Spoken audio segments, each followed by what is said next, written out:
Hello guys! Welcome back! So for today's video, gayahin natin yung makeup ni Marimar. So kahapon kasi guys, nagkita kami ng friend ko, si Miss Carol. Panay ang tawag niya sa akin ng Marimar. So ayun, napagtripan ko tuloy na i-research yung original na Marimar. At yun, itatry natin siyang gawin ngayon. Tingnan natin kung makuha natin kahit yung katiting lang ba. 'Di ba?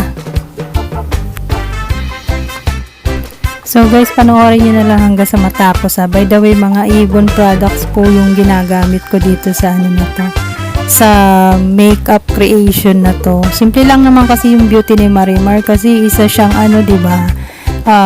Parang barrio girl siya, nakatira siya sa tabing dagat, diba? Ewan ko kung tama yung pagkakatanda ko.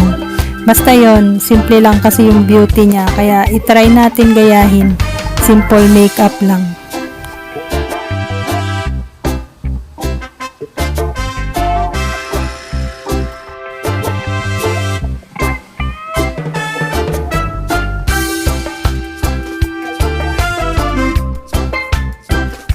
So guys, di ba ganyan yung yung sayaw ni Marimar?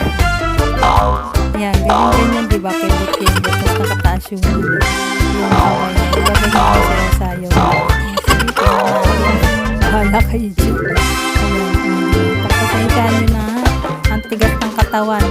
Kaya, magpasensya na po.